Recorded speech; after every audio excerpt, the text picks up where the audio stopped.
Welcome to the hottest real estate topics on the planet, keeping you up to date with all the creative ways to buy and sell real estate without bank qualifying, so anyone can build real income starting today. Here is another great show with Dealmaker Bill and Pete the Rookie.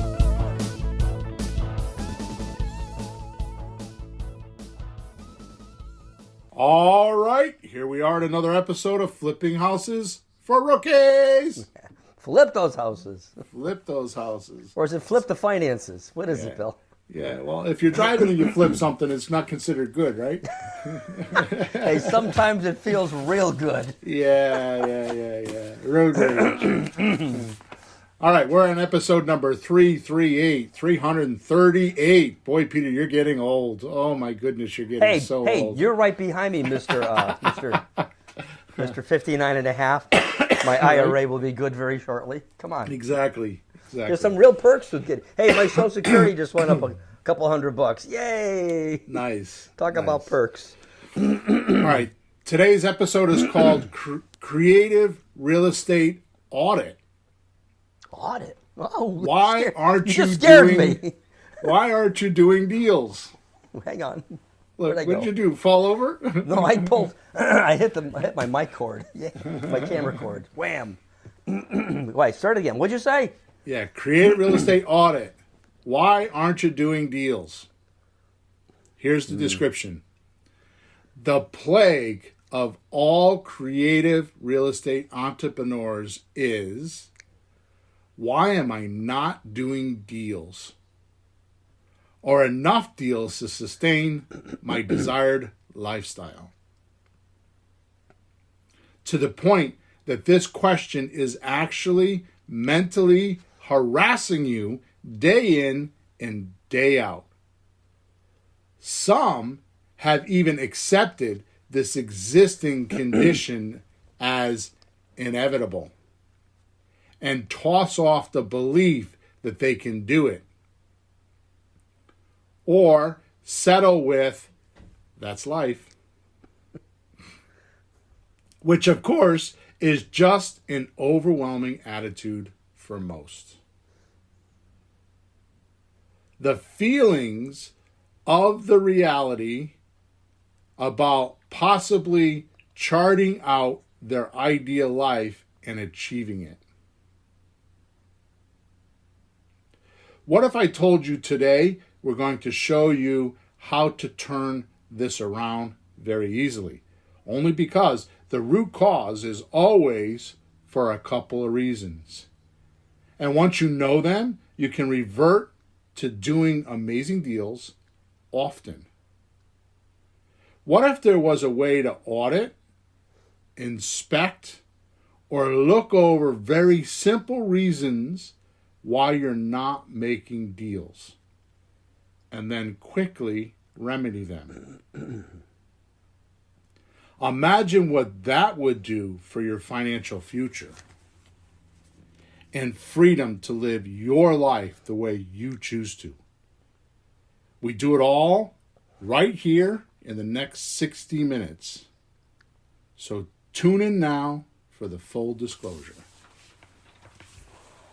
Sounds good. Sounds good. Sounds like quality assurance to me. Sounds like places we've all been, huh?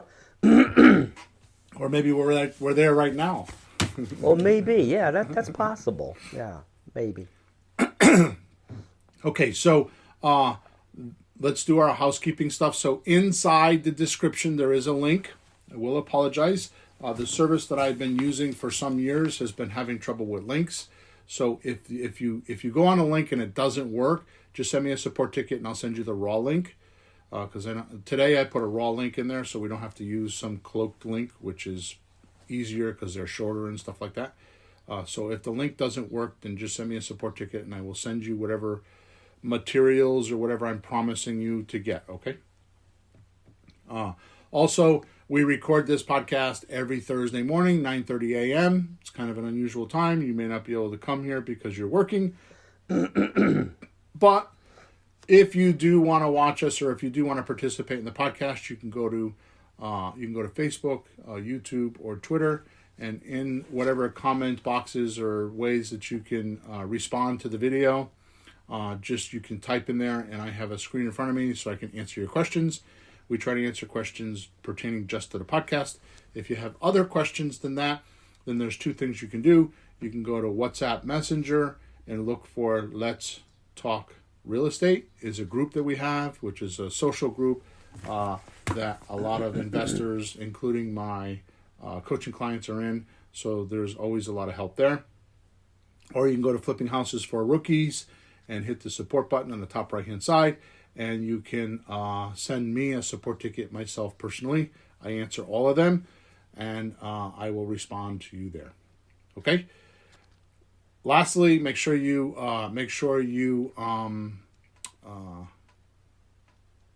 yeah, I just lost my train of thought. Like us? Yeah, like us, and that's not what I'm thinking. Oh my goodness, I just went blank. How could that happen? Old age, I guess, huh? See, it's karma. You pick on me. See what happens? Yeah, well, we're going to go back. What I'm trying to say, subscribe to us. That's what I'm trying to say. Make sure you subscribe to us, and you like us, and you leave us a comment. Okay? So here we go. Here's the podcast. The podcast. Did you get that podcast? The podcast. Today's very important question. How much is it costing you to not do a real estate deal? Oh boy, that's a dirty question. $3,000, $5,000, $10,000. An actual answer by survey with a lot, thousands of emailers. You're gonna. I've mentioned this before, but you're not gonna believe this, Peter. The number one answer is $1 million. How much is it costing you to not do a real estate deal? The average answer by survey from people that are listening to us right now, because they're on my email list. Yep. And I also run, I help to develop Creative REI Reply, which is connected to REI Reply, and we've surveyed all that. The number one answer with thousands of emails is $1 million. And you know what? Having done this for as long as I've done this, $1 million is a shoddy number. I knew you were going to say that. It's low. The point is that when you're coming from zero, $1 million looks like a lot. But when you've done millions and millions of dollars, I think last time I looked, and this has been before the pandemic, I think I figured that I had done $50 or $60 million in transactions, if not more. I mean, that was just a guesstimate based on some of my deal jackets and right. And I'm not bragging about that, but I'm just saying it's not hard. That's the point. You know what's hard? What the hardest part is? What? Doing your next step. Yeah. Well, that's all you ever have is the next step. You know?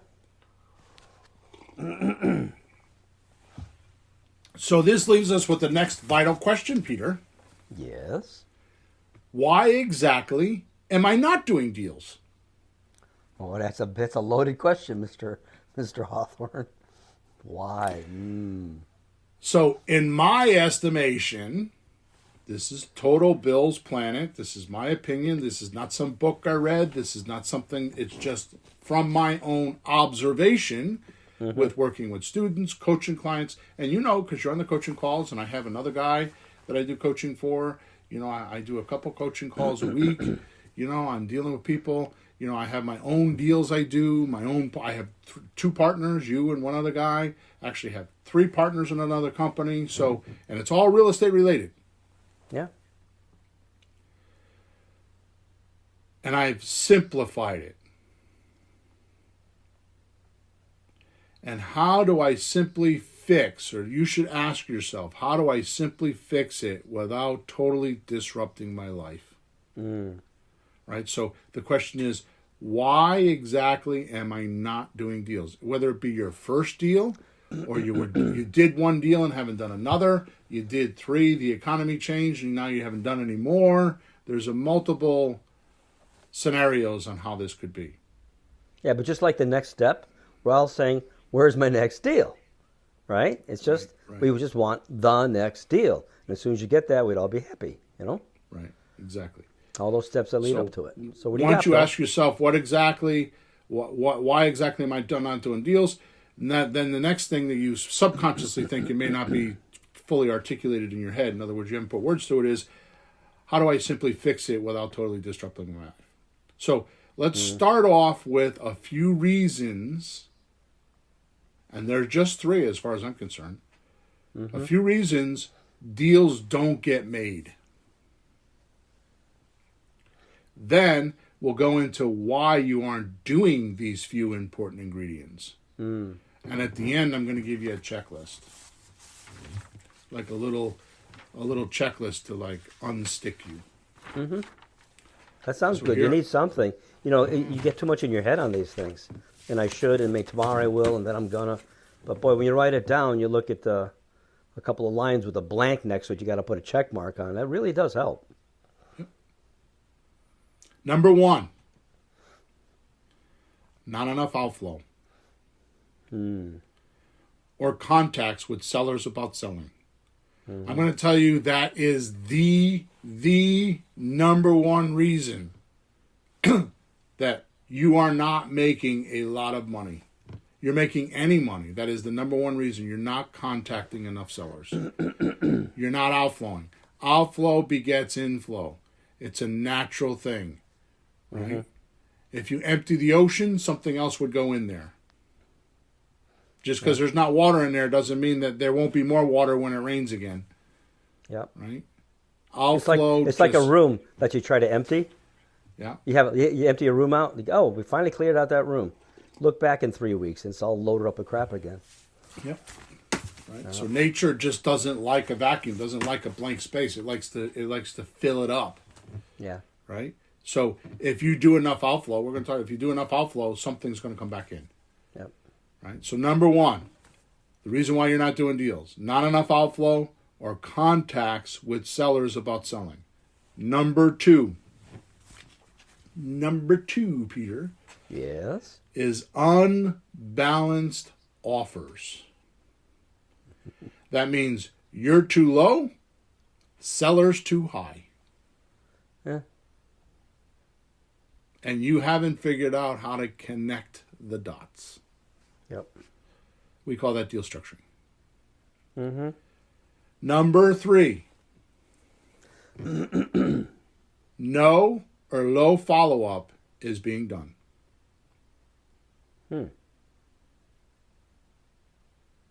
Okay, podcast over. Thanks so much. See you next week. Thanks for stopping by today. All right. Tune in next week for more mystery. My bad humor. Now let's kick into why these 3 points go out with each person. Okay?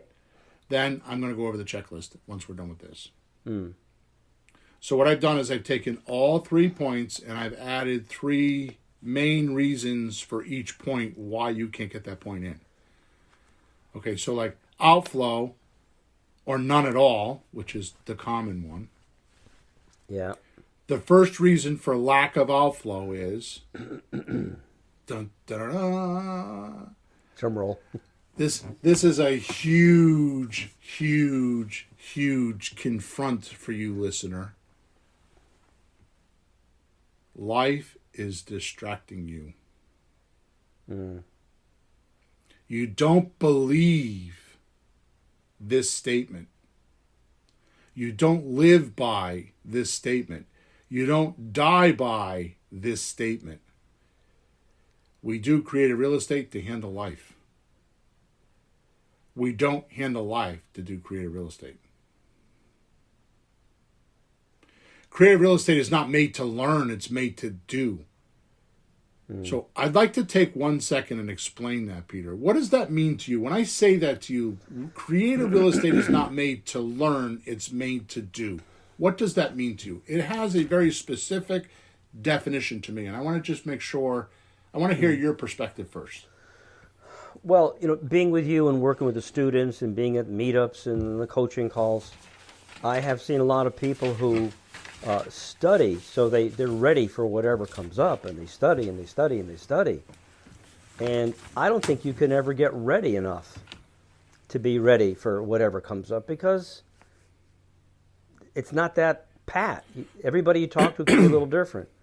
So it's actually easier to just start doing it than trying to get ready to do it. Never get off the runway. And I think you can learn as you go. I mean, you have some different phrases that you've come, but you're learning as you go. And you learn what you need as you go. That's what I was afraid of. So you're 100% correct, but that is not what I mean when I say that. Mm-hmm. Because it occurred to me when I said that some other place, I'm like, maybe I should explain that a bit. Sure. So what do you mean? Real estate is not to learn, it's to do. Mm-hmm. The most valuable thing that I ever figured out, and you know where I figured it out, is to do your next step. That's the problem, is you can't study your next step until I say to you, Peter, are you willing to sell the house for blah? Mm-hmm. Until I do that, I don't know what my next step is. Mm. So how are you going to study that if you don't know what it is? You're right. I have had many times when I have a house that I'm looking at, and we're going to go look at it maybe, and you don't want me to tell you what I think is going to happen, because we don't know what's going to happen until we talk to the person. So all you want is like basic data, and start from the beginning and just see what happens with the person. Because, he's going to do this and he's going to do that. We don't know what he's going to do. Right. You got to ask what's happening. So I just got done telling you that I have made some decisions because I did a webinar last night. It didn't go so well. Mostly because my dad, because of my dad, right? So the point is this. I decided, this is my what do you call it? My going out in a blazing glory. Okay. I created a course. It's not a course. I created a system that's called, and I don't. This is, I'm way off script right now. We're going to do this, and then I'm going to say this, and then we're going to keep moving because we got a lot to cover. I created a course last night, which I released last night. It's called How to Make Your First $5,000 in Creative Real Estate. Mm. It's not a course. It's a checklist. So the reason why I'm doing that is because your next step is the thing on the checklist.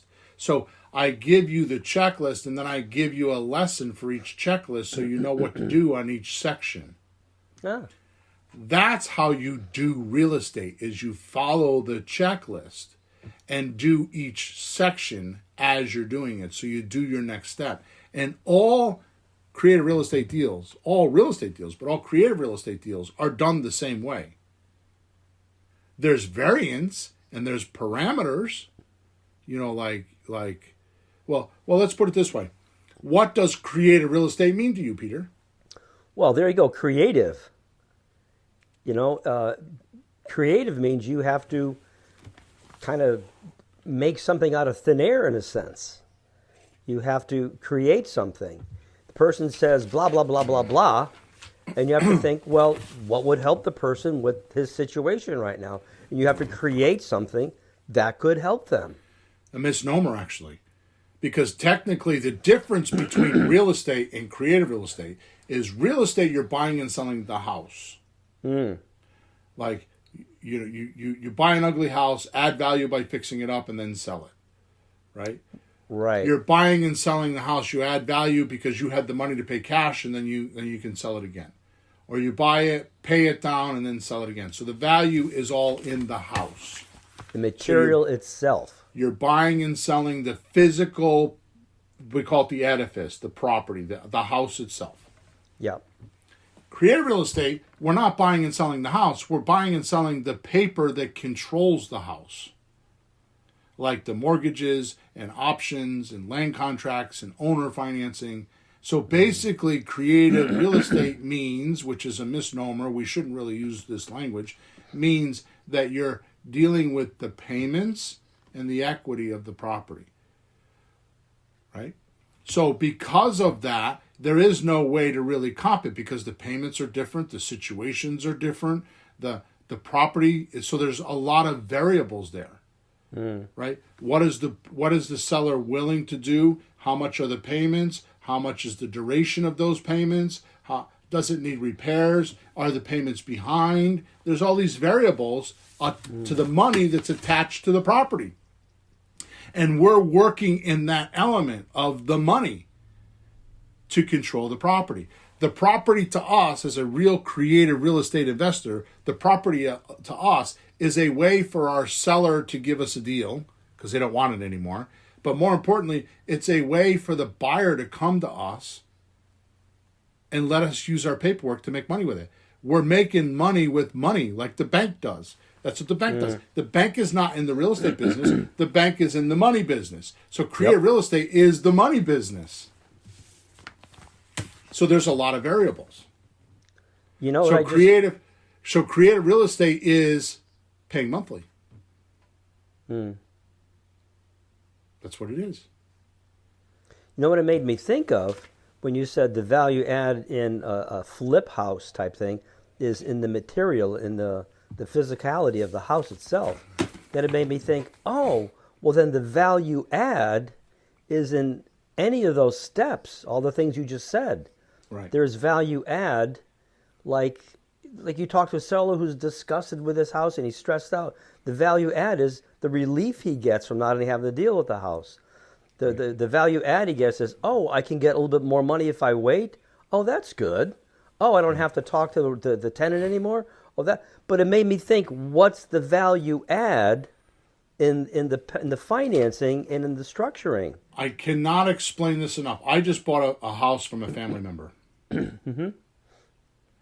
That family, and I thought I did a shitty job because I don't feel like I'm stealing the house from them, but I know there's a lot of problems. You know, there's $20,000 or $30,000 worth of problems. Yeah. And I couldn't give them everything they wanted, so it's like, this is the best I can do. Yeah. I have heard from that person at least a half a dozen times, oh my God, I'm so glad you bought that house from us. Yeah. I'm so relieved. I'm so glad we don't have to deal with that. I was so stressed about that house. And I had a motivated seller, and because they're really close to me, I didn't know they were a motivated seller. It didn't even click to me like, hey, there's a motivated seller. I'm just doing it trying to help them. Yeah. And ended up with a deal. Yeah. Right? So let's go back to the podcast. So outflow, low or none at all. Life is distracting you because you don't believe we do creative real estate to handle life. We handle life to do creative real estate. So what you need to do is it's not like you need 30 hours a week. You need like a half an hour. Talk to one seller. Text one person. That's it. Just start. Do something.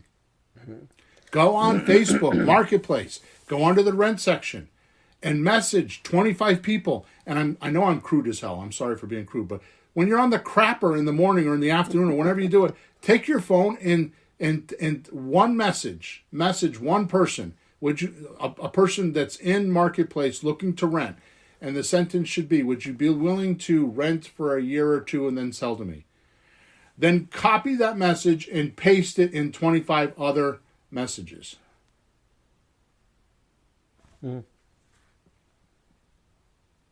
Something will happen. Yep.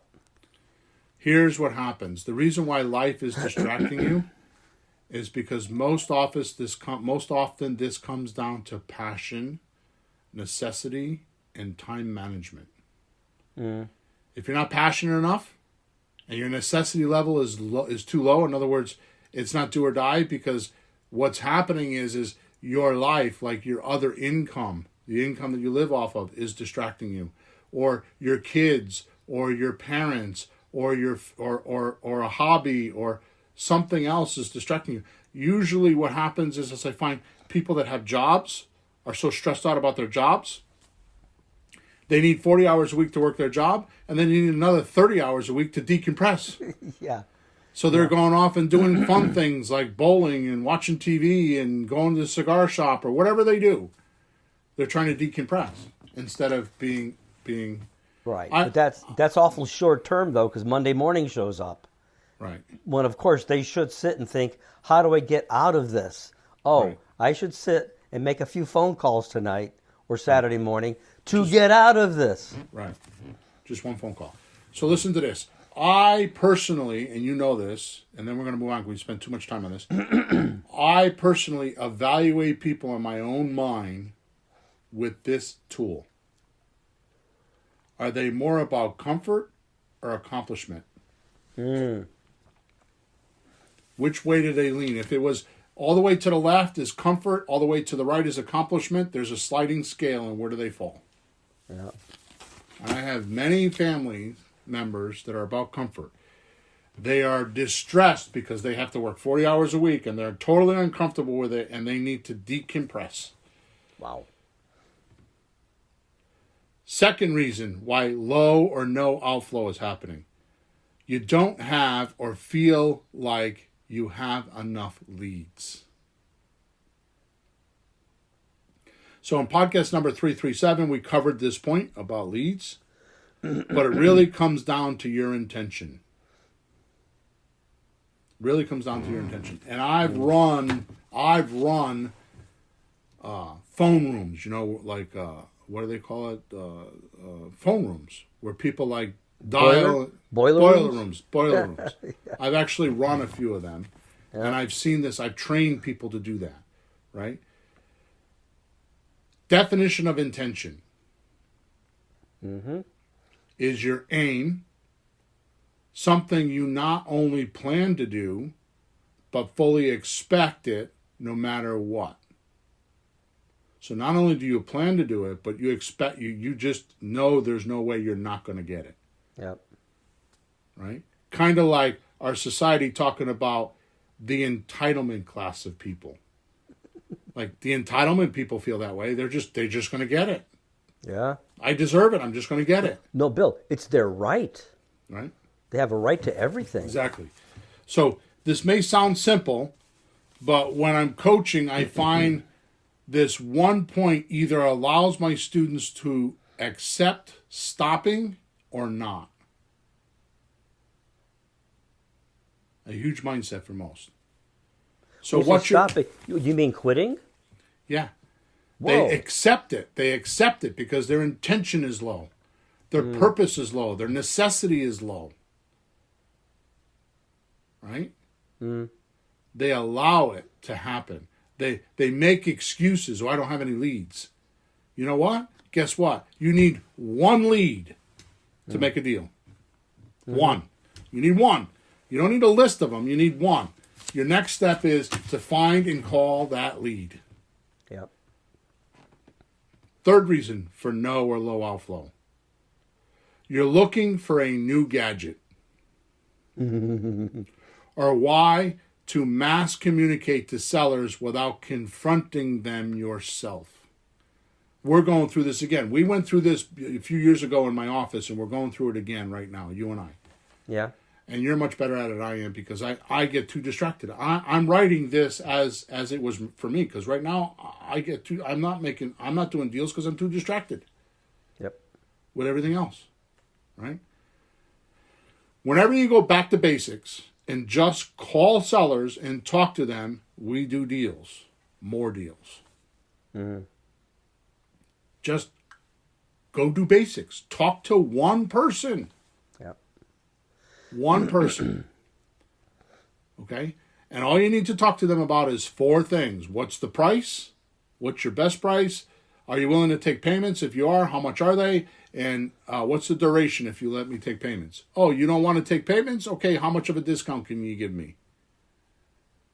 And at that particular point, you probably would just do an option deal and bring them all cash. If they say they want all cash, so what? Do an option agreement. Just get a 10% or 12% or 15% discount, which is what they would spend to have a realtor do a deal with them anyways. That's right. Let me give you a quick example. $200,000 house. You get a 10% discount, which is cheaper for them to do with you than a realtor because with a realtor, it'll be more than 10%. So if they're buying a house, if they're selling a house for $200,000, that means they're lucky. They're very lucky if they get $180,000 at the closing by the time everybody takes all their fees. That's right. And if they don't believe it, you can show them on Zillow lately, because most of the houses have closing costs. And it gives 11%. And I see plus $6,000 for some repairs, do something. Right. So 11% plus $6,000. That's an average. Right on Zillow. And that's right on Zillow. And it says $33,000. The number's right there. It's not just the realtor. So here's my point. You got a $200,000 house. You get them to sign an option with you for $180,000. That means you got 30 days to go, or 60 days, or 90 days, whatever you decide. Now realize, a realtor would ask 6 months. You're asking for 30, 60, or 90 days. Right. Right? You're asking for half the time a realtor would ask. You go market that house. Now you've got an option for $180,000. You go market that house. You put it on for sale on Zillow or on Marketplace for $185,000. Now all the other houses are selling for $200,000. You're advertising for $185,000. You sell the house for $185,000 if you don't get a bidding war. You sell the house for $185,000. You got to pay your seller $180,000. You just make $5,000. Yep. With a seller that told you they want all cash. And you're like, where do I get the cash from? I don't have $180,000. No.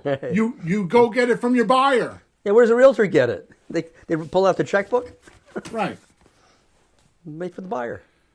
Just get the basics. Stop dinking around in your head. It's in your head. The worst real estate I have to deal with is between your ears. Okay, let's move to number 2. Unbalanced offers. So first, most think they need to answer for everything. They need an answer for everything.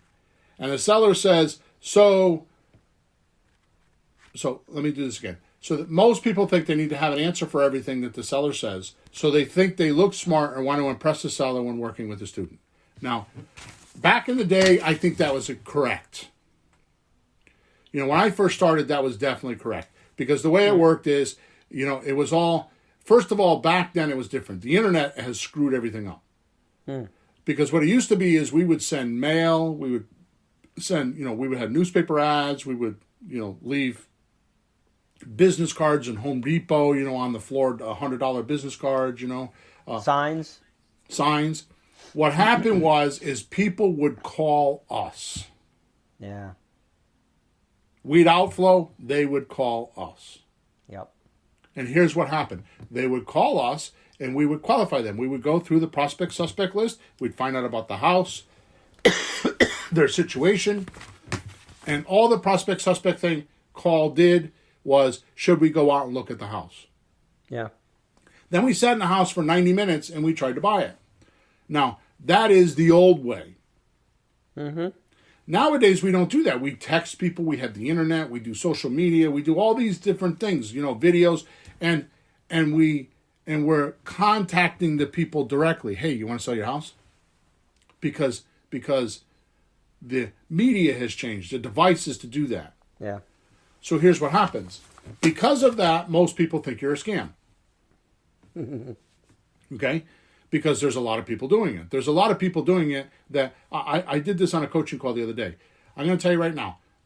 You want to be superior in your area? You want to be like the guy that everybody sends deals to? You want to know how you do that, Peter? Yeah. Call someone and talk to them. Because most real estate investors, most people don't do that. Or they have a VA doing it. They don't do that. Now watch this. You call the guy up and he's like, "Hey, I got 5 people like you calling me a day." And all you need to say to that person is, "Really? I'm sorry to hear that. How many offers have you gotten?" And he will immediately humble and say, "None." Yeah. So call someone and give them an offer. Even if it's a bad offer, if it's a wrong offer, even if it's, how much do you have to what would have to happen for me to buy your house today? And they say, I need $200,000. Okay, good. So you send me a support ticket, or you go wherever you're going to go, or RIA, or you go, and you figure out, that's your next step. Figure out how you can make that deal work. That's a whole lot better than trying to shuffle through a list or watching a video on what to do. Now, here's my point, and then I'm going to get off this because I'm worried about time today. If you're going to try to close someone in an hour, or say 90 minutes, you have to be clever. You have to have a lot of answers. But nowadays, even me, you don't close deals in 90 minutes. Sometimes it takes me 3 months. It takes me 90 days. Because you have to cultivate the seller, and there's just things that happen. The world is a different place. Yeah, I find some people in the beginning, they think they don't need you. Like, nah, I'm fine. And then a couple of weeks later, they're calling you back because things aren't working as good as they thought it would be. They get humbled a bit. Then you kind of pick it up again. So, yeah, it can be a little bit of back and forth. The best thing in the world that anybody could do with a seller is say, gee, I don't know how to do that. Let me call you back tomorrow. I have a partner, I have a friend, or I have a mentor, or I'll call you back and give you an answer. Then they know you're being honest. Yeah. So people are worried about looking professional. It's actually the wrong thing to do. You need to be sincere. I don't know how to do that. This is my first transaction, so I need to go talk to my lawyer, or I need to go talk to my accountant, or I need to go talk to my mentor. And they'll be like, okay, because they know you're working for them. Yeah. So knowing everything it's actually hurting you. That's why you got to do real estate. When you do real estate, what you need is a safety net so that when you do the real estate, you don't get stuck with a deal because that's what you're worried about. And if you just work with lease and options in the beginning, that is your safety net. You cannot get sued. You cannot have a problem. That is your safety net. It is no risk real estate. And when you do that, then you're able to go through a few transactions, see how they work, get a feel for it, know what sellers say, know what buyers say, know where the hiccups are, and learn for $100 deposit. Yeah, it's because it's a lease. You don't have the deed in your name with all those responsibilities. Right. The last deal I was working on was just a lease. I wasn't sure if it was going to work or not, but it actually never worried me. I slept every night. I did a few things. It actually didn't work out, and then the market shifted on me right then and there, and the prices dropped so bad, like there wasn't enough room in the house. So I gave it back to the guy. Yep. And was like, okay. And I learned so much from that. I am so glad I did that. Yep. But I never had to worry. I wasn't on the hook. Right. I learned a lot of really good things. So that's awesome. So this false or fixed idea that you need to know everything or you need to study something, well, actually, by survey, that same survey I was telling you about where they say, how much will it cost you to not to do a deal? And they said $1 million. That same survey, I was blown away with how long have you been doing real estate without a result? How long, Bill? Decades was God. the number one answer. The number But how one answer. are they still sitting there bothering? No results. Go get a job at the drugstore. 10 years, 7 years, God. 8 years. It's because they have another job and they have other intentionists in their life. Something else is taking their time. I'm just surprised they keep poking at it still. They're not serious enough. Look, all you need to do with a seller is find out the price, the payments, duration, and down payment if they ask for it. You get those 4 numbers, you can go anywhere to anybody, me, you, anybody who knows how to do a deal, and you can figure it out. Right? I've given you my calculator, my paper calculator in past. I think last week that's what I gave away, or in episode I think number so. Yeah, 337. Yeah. The paper calculator does exactly that. Look, if you sign a 30-day option with somebody, and you bring a house to the market, and you go find out what your buyer can give you or is willing to give you by survey, because it's not just one buyer. You have multiple buyers calling you, giving you offers. Yep. You go back to your seller and say, here's how much I can buy it for because this is what the market is willing to do. What risk is that? But Bill, that's the same thing the realtor does. Oh, I can get you 280, and then 2 weeks later, it's too high. We got to drop it to 260. And then 3 weeks later, you can go online and look at the price history of a house, right? Right. And that's what the realtor does. They just come up with a number. But, it's the same opportunity. It's up to the market. It's not up to the seller, and it's not up to us. It's up to the buyer. So this is a great idea. If you're not sure, just check it and test it and get your feet wet that way. So we're talking about unbalanced offers, and we've actually moved into my scenario number 2. which is exactly right. So bring it to the market and find out what's going on. So if you don't know the market and you're not sure, then just sign an option agreement. And oh yeah, by the way, you do that with 1 or 2 houses, maybe 3, but usually with 1 house.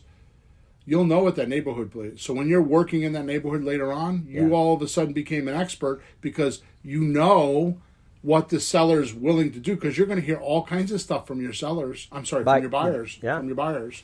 Yeah. Right? They're going to tell you about, they're going to find shit you have no idea even. Oh, there's a crack on the foundation.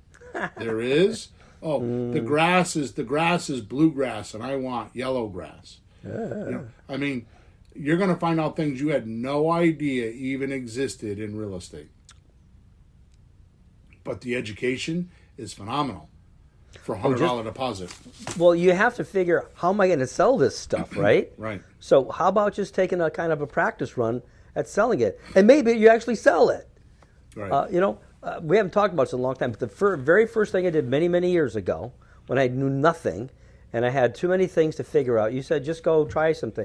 I just got on the phone and called some for sale by owners to practice. Yep. I just needed to see what it's like and what I need to say and just practice. And then in a few phone calls, we were in a house looking at it. You were shocked. Right. I didn't know any better. Yeah. And believe me, I've sold frozen meat on the phone. So I can call.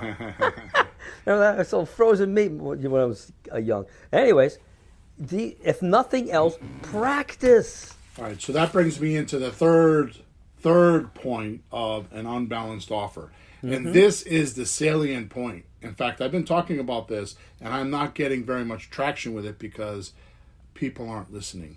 But I'm telling you, it's right under their nose, and they don't know it. Yeah. Most rookies have never seen an entire process and details of a creative real estate deal. And they don't know when it comes off the rails. Wow. So if you've seen an ideal process, if you've seen, this is what I'm supposed to do, and now you go and do it, and something's not right, there's some outpoint, or there's some variation, or there's something different, you won't know that it's different. You won't spot it. Right? Yeah. Sure. Like, for example, a professional swimmer will see another swimmer and say their stroke is off. Yeah. Here, you know how I learned this? Well, I've learned it. This is where I've set myself in concrete with this. Tabucky Jones played for the Patriots. Yeah. I think he was a tight end. I'm not good with football. Okay, he was in the NFL league for 10 years and won a Super Bowl. Yep. This guy is the epitome of an athlete. I will sit there with him and 2 other guys that are very, very sports and very sports oriented, smoking cigars, and they're watching footballs. And I kid you not, it is the most incredible thing, Peter, that you will ever witness in your entire life. The ball leaves the quarterback's hand and they call the play. That's crazy. They call the play. They call the plays before the referees. Wow. But Tabucky played the game. He knows the ideal scene. He knows what you're supposed to do on the field in that scenario. Like, this person moved too quick. He should have went to the left, not to the right. This person did that. And he sees it all and instantly knows that somebody did something wrong. Right? So creative real estate investors are taught from people like me, hopefully not me, but other gurus, abstractly, meaning that in your mind only. There's not like a physical way to look at it. It's not like, oh, I'm going to study tractors, and you go look at a tractor and you drive the tractor and you move the tractor around. Now you go study it because you know what a tractor is. Yeah. Right? So the only way to do this is to not follow somebody like me around and watch me, because that's what you think. You should watch me. If Bill, I'll come work for you for nothing. I just want to do a couple deals, see how you do it. Well, they don't realize that they're more trouble than they're worth, right? Because they're making mistakes, right? So the point is this. If you do exactly what I'm talking about, if you sign an option agreement, just like what we've been talking about, it gives you the chance to go through the transaction and see what it's like. Right? You want to learn how to do. You want to be a Class A plus person on the phones. I'll tell you how to do it. I'll tell you how to do it. Go sit in the house with a seller once. Just go sit in the house with a seller. How many times have we been on the phone? Have you been on the phone and tell me you got this hot prospect and we get to the house and we're there 5 minutes? Yeah. And then you're like, oh, that'll never happen again. I should have asked this. I should have asked that. I should have asked this. And then all of a sudden, 2 or 3, now it doesn't happen anymore because you know I'm not, because you had to get me there. You had to get you there. We had to get another person there. We had to orchestrate with the seller. It took you an hour or took you all this time to get everybody together. And in 5 minutes, the guy's like, there's no way I'll do that. That's right. And I think the principle there is, because I've seen this in other jobs, when you do this, when you do step 3, you've got a better idea how you should have done step 2. When you do step 7, it's clearer how step 6 should have gone to get you to 7. So every time you keep moving, so there might be 10 steps in what we do in real estate, and if you can't get all 10 steps, get as far as you can. If you can get Peter, the whole way, go for it. How many times has my granddaughter crapped in her diaper before she realized she needs to go on a toilet? I mean, No, Bill, really, I don't know the actual number, Bill. But you understand, it's that simple. How many times have you had sex before you realized how to do it? No comment. How many times did you talk before you could put a sentence together? Yeah. How many times did you have to read a book before you could figure out to read? You think this is any different? No, but I think what makes this more complex for people, not complicated, but complex, is the number of steps. So just get as far in as you can, and you'd be surprised you get to the end. But but you'll learn further and further. You get to step 3, then you get to step 5, you get to 7, bang, 4th try you make it all the way to the goal. Look at football. You get 4 Exactly. you get 4 tries to get first down, you know? Yeah, well, football is, I'm going to leave it there. They practice so much, it's reflexes. Yeah. That's what football is. Football is I'm not, like that. Those guys are like that because they're reflexes. They're not playing the plays. They've played the plays on the fields and scrimmage games so much that they're just responding. In an NFL Well, I game. have that reality in music. When I'm teaching, I put a song on. I already know what the next chord's usually going to be. I'm ahead of myself. I'll sit there writing it like this as it goes, but that's reflex and training and training and training and training. Right. Repetition. Nothing like repetition. So repeat. All right, let's move on. Number 3, follow-up. This used to not be as important as it is now with the internet. So about 35 to 40% of our deals come from follow-up, especially today. It is the only way to prove you're not a scam. And life changes everything. Time changes everything. You know, it's like my old story. I don't tell too much anymore. It's like I'm in a house in Meriden, and I'm trying to buy a house, and the guy like, "Are you nuts? Why would I even do that?" Right? Like, and he practically threw me out. 2 months later, 3 months later, whatever it is, my phone's blowing up on a Friday. It's like, who the hell's calling me? He called me like 10 times, right? And I'm exaggerating, but I finally answered the phone. Yeah, here's what happened. He found his wife in bed with his best friend on Friday night. So now all of a sudden the house is for sale, right? So, I mean, it's a crude example, but time changes everything. So But that's if you're true. not in follow-up, I've heard you say that. That's true. It happened. It's true. right? And so a follow-up. So obviously, So we'll leave it at that. So the second point there is so you have to realize that 35 to 40% of your deals come from follow-up. Okay. Second, every real marketer or any marketing book I've ever read that has any weight to it, and you know me, I go back to the 30s and 40s with marketing and all. I mean, I'm a freak about all that stuff, right? Yeah. Every good marketer book or every good marketer and book I've ever read always says most recipients of the marketing pieces or the marketing message don't hear the marketing message or see the marketing message until your 5th to 8th time. So sending one message or putting out one sign isn't enough. Yeah. So if you send out one or two messages by text, it's not enough. So you have to have follow-up. Our follow-up system is 9 months long. 9 months and 1 week. You have to have that. Third point on follow-up is follow-up must be automated.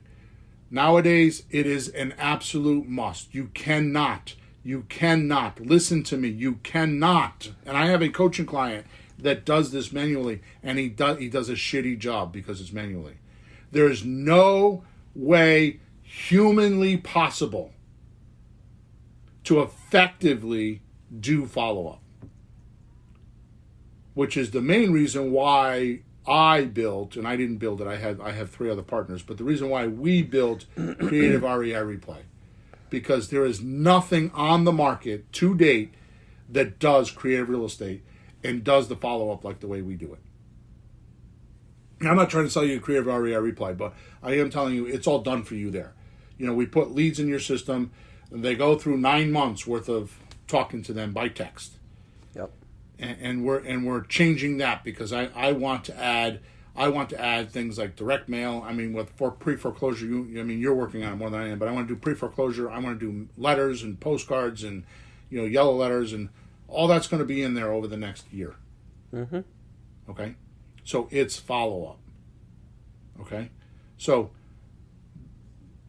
there is no way in today's society, because of the internet and because of software, that you could do an efficient job of follow-up without automating it. Just can't be done. So don't even try. Right? So follow-up, follow-up, follow-up. If you're not doing follow-up, you're giving away 40% of your business. Okay? Yep. So hopefully this helped so far. Mm-hmm. Has it? Has it helped you? Well, yeah, as a matter of fact, we were talking Monday on the coaching call about follow-up. It dawned on me that I personally wasn't watching the follow-up as much as I normally do. And I realized our system has it built in, but I wanted to think about and talk to you later off this, just what's a good way to make sure, like if somebody says, please don't bother me, in 3 months I'll come back, just a way that our follow-up, and we can go over that later, but just I wanted to be it's more observant of it. Funny you say that because I have something stuck in my head, which this is not the place to talk about it, but my partner, Sean, we have this Creative REI Replay, and in there we have, the whole marketing thing. We put leads in your account every day for you. Right, we put leads in there. We hook them to the campaigns. We automatically text them, and you go in there once a day and just respond to the text. Yep. Then once you get it, and then there's a calculator in there to tell you which deal you can do and which deal you can't do, and you push a save on the calculator, and it automatically generates the paperwork, and you send it to the customer. Yep. Right? Yep. Then once you get the deal, you go into the training section, right? And you go into the training section, and the training section has checklists. It's not really training, it has checklists. So if you're doing an owner finance deal, you go get the owner finance checklist and you just follow the checklist. Do your next step, like I preach. Mm-hmm. Here's the point that I'm trying to make, is the third module is how to outsource. Mm-hmm. How to get VAs and stuff to do this. Oh, okay. You are not going to believe me, but I've proven this to myself over and over and over again. The first person that you should hire is an admin person. We call it an admin secretary. Yep. And that person goes through the system and checks and makes sure everything is getting done. Are the appointments being made? Are the phone calls being made? Are the texts going out? The admin person is the first person. Most people hire the VA to do the texting and the phone calls first. Yep. The administrative secretary, and I don't mean secretary like a girl with a skirt on, it's a position, right? So the admin person is the most vital person. Even in our business, you and I, we had a VA working and you were doing the admin stuff, and it's every day you had something to do because somebody missed something. Yep. It's incredible, but nobody talks about that because it's not sexy. Yeah, but that's to me it's the vital part, because there's so many moving parts. You want to collect the important things. Right. And don't lose the important leads. Right. Yeah. All right, so now let's do my little checklist. Actually, use this checklist, which it's not written for you. I have not written for you, so this is the only place it is. So you should write it down, right? I'm just going to buzz right through it. So you use this when you're stuck, or if you're not making money. Right. Number one.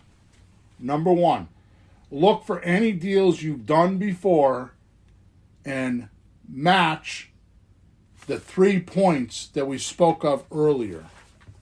Right? So those 3 points are, And this is for deals you have done. yeah, if you've done a deal. Yeah, so you're looking for, yes, but you're looking for what happens successfully, right? Right. So you want to look at how much, how was the outflow? How did you get the deal? What was the outflow? How did it come in? What marketing did you use? How did you get the lead? Yeah. Right? Number 2, what was the offer? How was it balanced? How did it look? Why did the seller say yes? Why did the buyer say yes? And then look at any follow-up, because the thing that we talk about all the time is acquisitions. What we don't talk about is the sales process. Because with buyers, it works all the same. You still have to, it still works the same. You have to have outflow, you have to have a balanced offer, and you have to have follow-up. It works the same on both ends of the stick, right? So, so if you've done a deal, look at or evaluate how you did that, right? That's the first thing you're going to do. That's really, really smart, though, because, see, we talk a lot about how you're screwing up all the time. But you have to really look at what is working to do that. So that's right. So how did I do that first deal? And you need to dissect it a little bit so you can recapture those successful actions. Because what is the definition of success? Doing more right things than wrong things. There you go. And we need to go find out what were the right things, what were the wrong things, so we can do it again. Very positive, Bill. Okay. Number 2, if you've not done a deal yet, look at the 3 points: outflow, deal balance, and follow-up, and start the sequence in order. So if outflow is not happening, you fix that first. You don't do anything else. You call one person, call 2 people, call 3 people, right? Or contact. It's not even contact one person, then contact 2 people. So if today you contacted 1 person, tomorrow you contact 2. And then on Wednesday you contact 3. Right? If outflow is in other words, you have the outflow going, you're contacting people, then you need to take a look at the deal balance. Yep. How are the offers happening? Are the sellers asking too much? Or are you too low? So if the sellers are asking too much, you could have the wrong list. The wrong marketing list. You could change your marketing list. You had the wrong avatar. You have the wrong person to talk to. You could be marketing to the wrong people, to the wrong type of deal structure. Yep. Right? Or you need to go study what a slot deal is and just do slot deals. Yeah, or find out how to give them their money some way. If they're asking too much, well, is there a way I could do that? Right. And you always say you can do it if if you can add some time to it. Now, if they can't do that, they can't do that. But if they can wait, then we can give them money. So maybe that would work. But maybe there's a way to do it. Right. Now, if your offer's too low, you're being way too conservative and you're fearful. And you're trying to make the deal in favor of you in case it screws up, the seller will pay for it.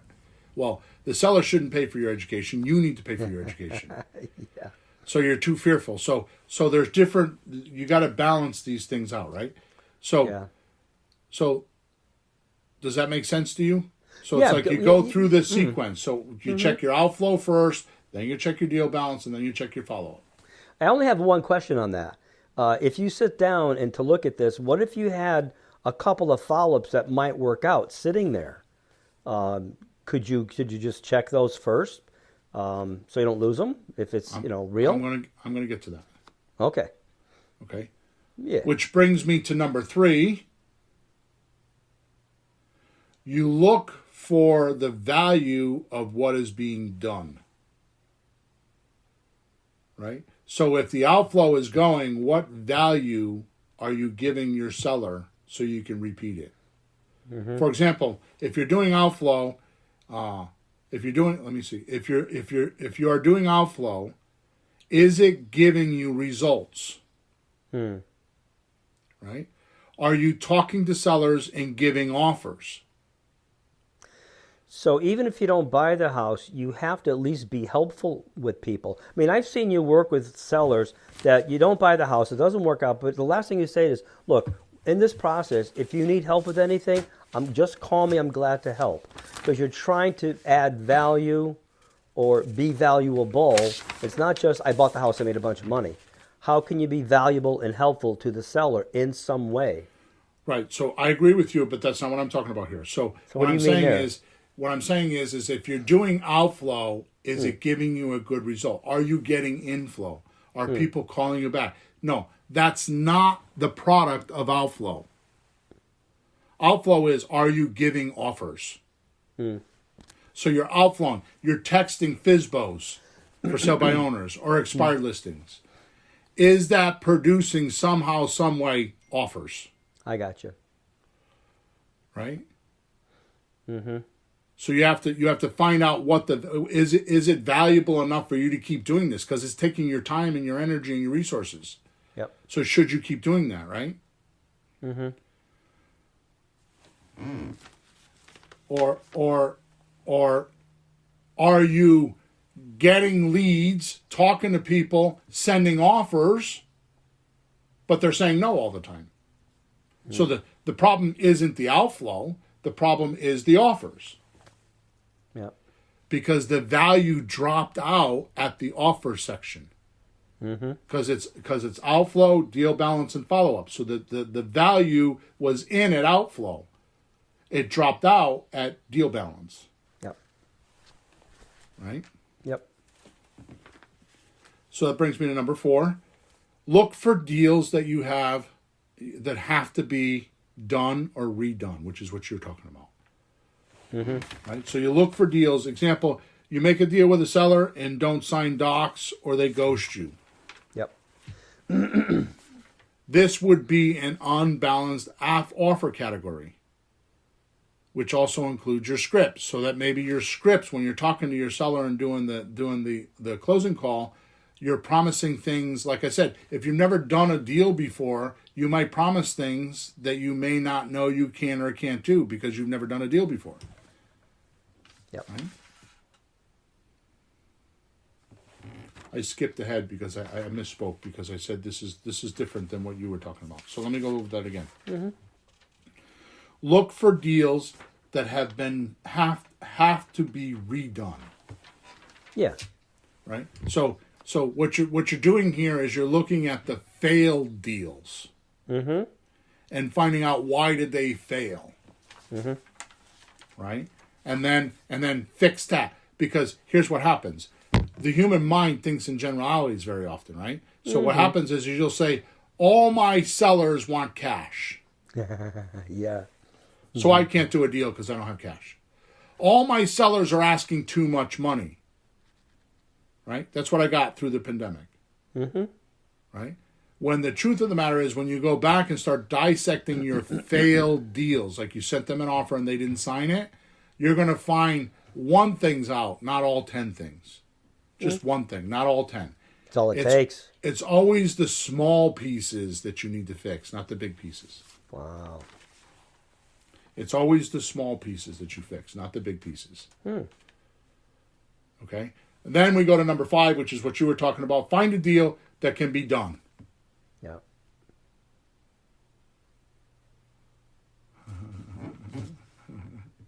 Sorry. Right. Rocky just stopped me in my tracks. Like I was doing 100 miles an hour and I just hit a brick wall. Rocky says, "You're stealing all my excuses." Okay, so number 5, find a deal that can be done and insist or do everything in your power to get that deal done. This is why lately I preach so much about signing an option agreement or doing a slot deal. Because those are easy deals and they get you experienced. you can get experience of the procedure by doing these deals. You can see the pitfalls, how the seller will react to certain things. Yep. Know your strengths and your weaknesses. You keep, what is the definition of success? Doing more of the right things, less of the wrong things. Yep. So what do you do with success? I mean, what do? You're going to, when you see success, you just keep doing those things. When you see the one thing that's bad, which is why we do number 4, because you're going to dissect your failed leads or your failed offers or your failed outflow. You're going to dissect that because it's the simple thing. It's the one simple thing. I'll give you a classic example, being a very professional marketer, meaning I've spent a lot of money on marketing. You're right. I used to spend $7,000 to $9,000 a month on marketing. Okay? And here's the number one thing that would happen over and over and over and over and over again, and I'd be goddamned if I could never fix it. Wow. You put an ad together, you release it, you spend all this money, and it's the wrong damn phone number. Oh, Jesus. Happens all the time. Phone number gets inverted, you miss it on the proof. Nowadays, when I'm reading a proof, I go to the call to action and test it. But that's because I've spent probably, definitely tens of thousands of dollars in making that mistake. Maybe maybe hundreds of thousands. So no, we have letters going out, and we're revamping stock letters and putting our information in them. And I got to be real careful. My wife's no dummy when she does this stuff, but there's every company has this thing called qual or editor, proofreader. You need to check. Mary, go back. You forgot. You got the other name in there. You got to put my name in there. So it's one kind of thing. odd you say that, because what I've been doing lately with copywriting, so there's a lot of software right now that you can have somebody, they have it's called AI, which is artificial intelligence, right? So I have software that you could put a script into a software and a human voice will read it for you. Like for a video, like to make a video. Yeah. I use it that way sometimes, but you know what I use it for? I put my sales copy in it, and I have different sometimes Australian girls, sometimes American guy, and I have them read it back to me. Just for what you're talking about, to proofread it so I can hear what it sounds like. Wow. I used to have my wife or my kids read it to me. Yeah. My father-in-law used to spend the summer here, and I used to have him read it to me. When we were at night, he would read it to me. That's great. I never knew that. That's awesome. Yeah, it's part of copywriting. So, all right. So seeing the pitfalls and how the seller will react has a lot to do with it. All right. So do just one deal like this, and I promise you will know exactly what you need and want to study and learn to do. Okay. So I put a link in the chat. The link is for my 10-part course, which is free. You can go get that. Or you can go to flippinghousesforrookies.com, and it's the number 5, the letter K, and then webinar is the new, because I talked about it today, is the new checklist course. It's not a course, it's the checklist on how to do it. You can go there and see that if you want. Okay? So please listen to this podcast a couple times, write down the things, and you can go through here and you can unbug or unsnag or get going or find out what all the stops are and get rid of them. Okay? So thank you for listening. Thank you for all your support. And we will talk to you on episode number 339. Over and out. 3 times 3 is 9. There you go.